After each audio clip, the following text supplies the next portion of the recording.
Bien, merci d'être venu. Donc c'est à l'invitation de la section du Parti communiste français de Aglo Sud, mais aussi du Front de gauche, donc sur la commune de Longwy. C'est notre première assemblée citoyenne. Donc on a invité le camarade Christophe Depierre, qui est délégué syndical à TRW. Vous savez tous que c'est une usine qui ferme sur oui, CGT, pardon, sur la zone industrielle de Longwy avec plus de 148 licenciements. Donc ça, c'est quelque chose d'extrêmement important et je crois que c'est vraiment quelque chose dont on doit discuter, notamment des solutions politiques qui devront être apportées à ce genre de situation. Nous avons invité aussi la camarade Isabelle de Almeida, qui est secrétaire fédérale donc, du PCF en Côte d'Or. Et je remercie aussi le camarade Pierre Bertrand, qui est élu communiste à la commune de Longwy. Et donc voilà. Pour ce qui est de cette table. Donc la première chose qu'on va faire, c'est que Christophe interviendra, ensuite Isabelle, et ensuite le débat sera dans la salle. Et puis les questions que vous voudrez poser, on y répondra. Et à la fin, il y aura une petite collation au bar à côté, on pourra discuter, continuer la discussion autour d'un petit verre. Voilà. Donc Christophe, la parole est à toi. Ben voilà. Bonjour messieurs, dames, bonsoir, merci d'être venus. Donc brièvement, je vais vous faire un tout petit historique de TRW. TRW, les travaux ont commencé à Longwy en 91, l'usine montée en 92. Cette usine a été installée pour fournir des valves de direction assistées à l'usine Peugeot Voltaire, Terreau, où il y a encore marqué Terreau sur le fronton. Donc cette usine avait été installée pour une vingtaine d'années pour la vie des valves hydrauliques. L'usine Terreau a été revendue à des Japonais, Koyo. Koyo a été racheté par Toyota, par une filiale de Toyota qui est Jitect. Et donc il y avait un contrat avec Peugeot qui privilégiait Jitect dans la fourniture de composants pour les automobiles. Jitect est aussi un fabricant de direction assistée. Donc nous, on a perdu quelques marchés de ce fait-là, du fait que Jitect avait racheté Voltaire. Mais on a réagi, on a développé la valve électrique qui est le futur de la direction assistée. Bon, la valve hydraulique, il y a de l'huile, ça pollue, c'est entraîné continuellement par le moteur, donc ça fait consommer un peu plus, et c'est pas programmable. La valve électrique, le gros avantage, c'est que ça pollue pas, que c'est facile à programmer, et vous avez tous vu à la télé la voiture qui se gare toute seule, ça marche qu'avec une valve électrique. Donc TRW Longwy et les techniciens qui sont en place ont eu la fierté et l'honneur de développer la valve électrique pour tout le groupe TRW Monde. TRW Monde, c'est 63 000 salariés dans le monde, quelques centaines d'usines, c'est 16,4 milliards de chiffre d'affaires en 2012, c'est 1,2 milliard de dollars de bénéfices en 2012. Donc la crise, elle est pas partout la même. Il y en a qui la subissent et d'autres qui en profitent. Donc après avoir pris ce cap vers l'électrique, on a appris que la machine qui avait été reconditionnée pour faire la suite des valves électriques, elle n'allait plus être livrée à Dijon. On attendait pour voir et puis on a vu débarquer nos patrons anglais en disant oui, écoutez, vous êtes bon en qualité, vous êtes bon en productivité, vous gagnez de l'argent, le site est amorti depuis longtemps, vous êtes rentable, vous avez une très bonne maîtrise du métier puisque vous avez su prendre le virage technologique et développer. Mais bon, on va vous fermer parce que finalement, si on regroupe la production en Pologne, ça nous évitera de payer le gaz, l'électricité, l'eau, les taxes diverses et variées qui sont des impôts normaux, puisque TRW profite de toutes les infrastructures de la France, donc c'est normal qu'elle redonne une partie. Mais nous, on coûte trop cher. Alors, la part main-d'œuvre sur une valve électrique produite à Dijon et sur une valve électrique produite en Pologne, ça représente entre 4 et 6% d'écart. Alors c'est sûr que multiplié par 2,5 millions de valves par an, ça fait des sous. Mais ça ne justifie pas... du fait que nous, on a une meilleure qualité, une meilleure productivité, ça ne justifie pas du tout la fermeture. Donc on se bat.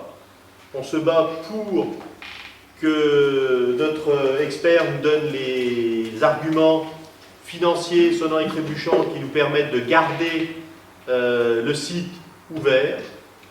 Il y a eu beaucoup d'investissements de la commune, de la région. J'ai fait un petit tract qui sera diffusé, malheureusement pas ce soir parce que je n'ai pas eu le temps de l'imprimer, mais qui sera diffusé largement, où j'explique brièvement que les bâtiments ont été subventionnés par la commune.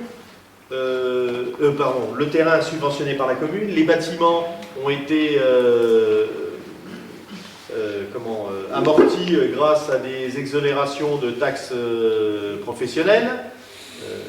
Bon, la France est un pays où les routes fonctionnent, il y a de l'électricité, de l'eau courante, etc. Donc on va lever à profiter de tout ça. Le savoir-faire, la main-d'œuvre, c'est nous qui payons les écoles, hein, c'est nos parents qui payent nos études, donc avec leur sueur, et ça, TRW en a profité aussi. Alors, ils nous ont versé un salaire, mais ce qu'ils ont essayé de dupliquer dans les pays de l'Est,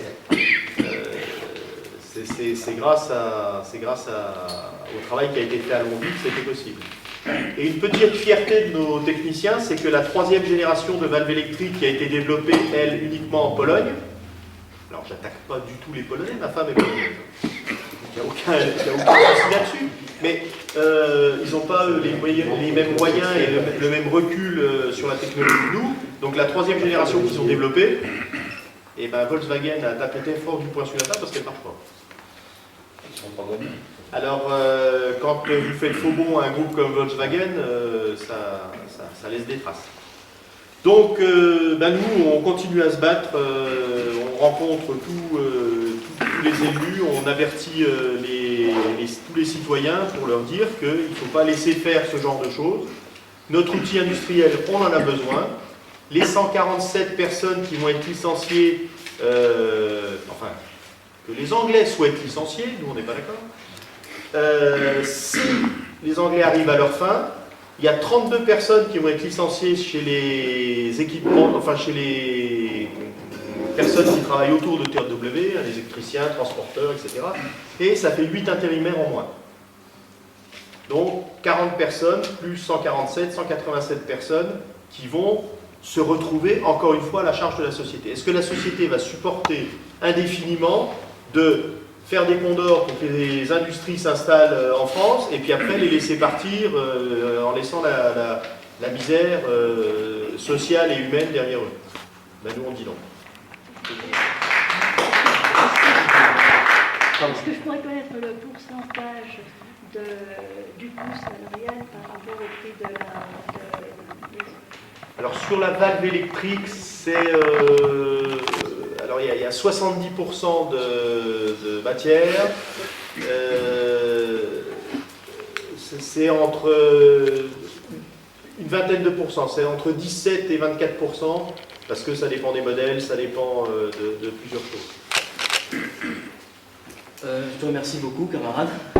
Isabelle, c'est à toi. Bonsoir à tous et à toutes. Je remercie les amis et camarades qui ont organisé cette assemblée citoyenne parce que nous souhaitons, je pense, donner la parole à ceux qui veulent agir, qui veulent améliorer leur vie, mais la vie aussi et le développement de notre pays. Et le Front de gauche, depuis la préparation des campagnes présidentielles et législatives, a lancé ce type de démarche que nous appelons Assemblée citoyenne. Donc je ne vais pas être très longue, ce n'est pas un exposé, parce que l'Assemblée citoyenne, par elle-même, c'est la parole à chacun. Et donc je vais sûrement pas commencer par énumérer des constats, par faire une liste de ce qui ne va pas pour moi, mais chacun pourra le dire, tout ce qui ne va pas dans le bon sens, dans la politique qui est menée en France et en Europe. Mais plutôt, je crois, vous proposer qu'on axe notre échange autour de comment faire. Si nous sommes là aujourd'hui, ce soir, rassemblés, c'est bien parce qu'on a envie d'avoir prise sur la situation et pas être des observateurs de ce qui se passe. Et d'ailleurs, je tiens à saluer aussi les organisations syndicales TRW et Christophe Depierre, justement, de se dire tout n'est pas foutu et nous devons nous mobiliser pour donner à voir ce qui se passe réellement dans le monde de l'entreprise et la TRW, dans ces grands groupes, et d'engager les mobilisations et les luttes pour sauvegarder l'emploi, mais pas sauvegarder l'emploi pour l'emploi, être utile pour des emplois utiles au développement du pays. On voit bien à travers le savoir-faire des salariés de TRW. Donc, plutôt de comment faire. Pourquoi? Parce qu'il y a un an, à peu près, oui, un an, il y a eu une volonté majoritaire dans le pays de s'engager dans la voie du changement.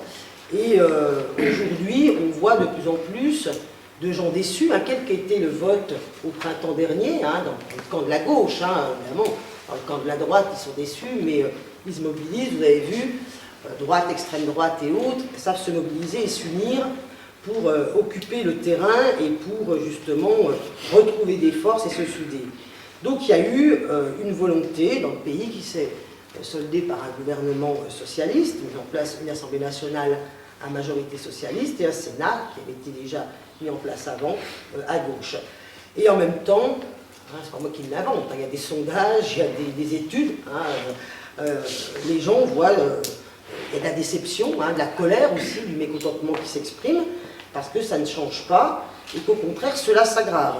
La crise sociale, c'était hier, on a appris que les riches étaient toujours plus riches et qu'il y avait les pauvres toujours plus pauvres. Bon, ça c'est vrai que ça fait le principe des vases communicants. La crise sociale est de plus en plus aiguë, beaucoup de souffrance, et la crise politique est présente et s'accélère et s'aggrave, je dirais. J'ai parlé des sondages par rapport au mécontentement, mais on regarde par exemple sur les taux d'abstention, certes c'est des partiels, mais le taux d'abstention important au référendum en Alsace montre qu'il y a une crise de confiance, d'ailleurs les études d'opinion le disent, crise de confiance entre les gens et la politique, et crise de confiance par rapport aux partis politiques et aux hommes et femmes politiques. Moi je qualifie ça de très grave dans notre pays. Je pense que notre démocratie est en danger quand il y a tous ces signes qui se mettent en alerte. Et en même temps, non seulement les choses ne bougent pas, mais elles s'aggravent, et ceux qui ont voté pour le changement, c'est-à-dire le monde du travail, pour faire largement, c'est-à-dire les salariés, mais aussi ceux qui attendent de rentrer dans le monde du travail qui ne peuvent pas y rentrer, les retraités, enfin tous ceux qui produisent des richesses, se sentent complètement exclus du débat politique, pas du tout entendus, voire même déconsidérés et même attaqués dans leurs droits. Pour preuve, le texte qui retranspose l'accord national interprofessionnel qui a été adopté par le Sénat et par l'Assemblée nationale, il n'est encore pas adopté le texte, puisque ça repasse au 21 mai après l'examen par la commission mixte paritaire. D'ailleurs, je vous dis tout de suite, aujourd'hui il y a un article dans le Figaro qui dit le fait, parce que le groupe communiste au Sénat et le groupe, les présidents ont refusé d'accepter de valider cette semaine, de réexaminer cette semaine le texte. Le Figaro ne s'y trompe pas, dit en faisant ça, ça laissera du pouvoir à la rue jusqu'au 21 mai. Je pense que certes, c'est peut-être un espace qui est, on peut qualifier de restreint, mais en tout cas, je crois que c'est un appel aux organisations syndicales, aux salariés, à toute force politique qui pense que ce texte-là va aggraver considérablement la situation des salariés et la situation de l'emploi, de se mobiliser. Donc je le disais, plutôt attaqués dans leurs droits, et on a plutôt l'impression que c'est du côté du monde de la finance et du grand patronat, du MEDEF, du PME aussi, que là il y a de l'écoute, et il y a même, au-delà de l'écoute, la mise en place d'une politique qui satisfait le patronat. D'ailleurs, vous entendez, les élections du MEDEF, c'est à celui qui en demandera le plus. Et moi, je voudrais qu'il y ait 60 milliards de cadeaux aux entreprises l'année prochaine, et moi, je voudrais qu'il y ait moins de dépenses publiques, et puis l'autre, il faut foutre en l'air les 35 heures. Voilà, c'est à celui qui aura le plus de propositions dures avec le monde du travail pour arriver à l'élection au MEDEF. L'espace leur est donné, donc ceci explique cela. Et donc, c'est aussi donc, le monde du travail, mais aussi la démocratie en entier, et notamment la démocratie parlementaire qui est attaquée. Vous avez pu voir le vote bloqué 2 jours d'examen au Sénat pour un texte comme l'ANI, c'est quand même, c'est pas beaucoup, un texte qui engage quand même l'avenir de notre pays et des travailleurs. Et puis là, le représentant du Parlement qui décide qu'il n'y aura pas de vote, quoi. Le gouvernement est contre l'amnistie sociale pour les syndicalistes, alors que le Sénat, qui est une majorité de gauche, l'a voté il y a peu de temps, et que là, ça arrive le 16 mai, hein, c'est dans une niche parlementaire du groupe Front de Gauche, que ça va être remis en discussion et en vote, et là en disant, ben, fermez le banc, pas qu'au groupe Front de Gauche, hein, fermez le banc aux députés socialistes, aux députés écologistes, aux députés de gauche, tous les députés de gauche, vous n'avez plus rien à dire et vous ne devez pas voter ce texte-là. C'est quand même assez nouveau. Hein. Bon, on l'a vécu sous Sarkozy, ces méthodes très autoritaires de vote bloqué, vous rappelez, sur les retraites, dénoncées par toute la gauche à l'époque, mais quand même de dire à ces parlementaires, y compris de son propre groupe, vous devez voter comme ça, dans ce sens-là. On peut quand même voir que tout cela crée quand même, dans le monde du travail, chez les gens, quand même, de l'interrogation, voire même dans le camp de toute la gauche, hein, chez les socialistes et écologistes. Je lisais, là, en venant sur notre département, tous les députés socialistes, il y en a 2, n'ont pas voté le texte de l'ANI, hein, puisque la députée socialiste de votre circonscription s'est opposée à ce texte-là, elle s'est exprimée, d'ailleurs, l'a dit dans la presse, pourquoi. Et puis là, je disais aussi en même temps, le fait que les sénateurs, on leur demande de ne pas voter le texte d'amnistie sociale alors qu'ils y ont travaillé et qu'ils l'ont voté, le président du groupe socialiste, François Rebsamen, que nous connaissons bien sur la Côte d'Or, vient de déclarer qu'il ne comprend pas pourquoi, il n'a même pas été concerté, pourquoi on dirait, ben maintenant ce texte-là, il doit aller à la poubelle alors que les parlementaires ont travaillé. Donc voilà, je pense qu'il y a quand même un moment de déséquilibre, de tension, et que je pense que certes, pour mettre en place une politique d'austérité que nous appelons à refuser, hein, que ce soit sur les salaires, que ce soit l'hôpital public, que ce soit l'école, le gouvernement fait preuve de méthodes très autoritaires pour y arriver. Hein. Mais bon, regardons autour de nous, sortons de la France et regardons dans les autres pays européens. Pour faire passer la pilule de l'austérité, il faut souvent être très autoritaire et supprimer des pans entiers de la démocratie pour y parvenir. Je ne pense pas qu'au printemps dernier, les Français qui ont mis un bulletin de vote au 12e tour François Hollande aient souhaité qu'on leur muselle, qu'on leur enlève des droits et qu'on leur muselle. Donc aujourd'hui, que faire? Que faire? Moi je pense que cette Assemblée citoyenne peut y participer. Moi je pense qu'il faut que les uns les autres, quel que soit été notre vote au printemps dernier, il faut se remobiliser, il faut occuper l'espace public avec des propositions, il faut occuper l'espace public, notamment la rue, hein, parce que laisser la rue, le terrain, je rentrais, moi, place de la République, c'était quand avant-hier soir, bon, il y avait les opposants au mariage pour tous qui étaient en train de faire pas une prière, ils ne priaient pas, mais bon, hein, de se rassembler pour se poser, bon, peu importe qui prie ou qui ne prie pas, ça ne me dérange pas, moi j'en prie, je suis laïque, mais donc comment... voilà, donc réoccuper les espaces, c'est pour ça que le Front de Gauche dans le département comme nationalement lance un tour de Côte d'Or contre l'austérité, hein, que ce soit devant les entreprises, sur les marchés, appelle aussi à se mobiliser le 1er mai, hein, parce que le texte de l'ANI n'est pas voté, donc d'être avec les travailleurs, comme nous sommes tous, le 1er mai pour exiger que le monde du travail soit entendu par ce gouvernement.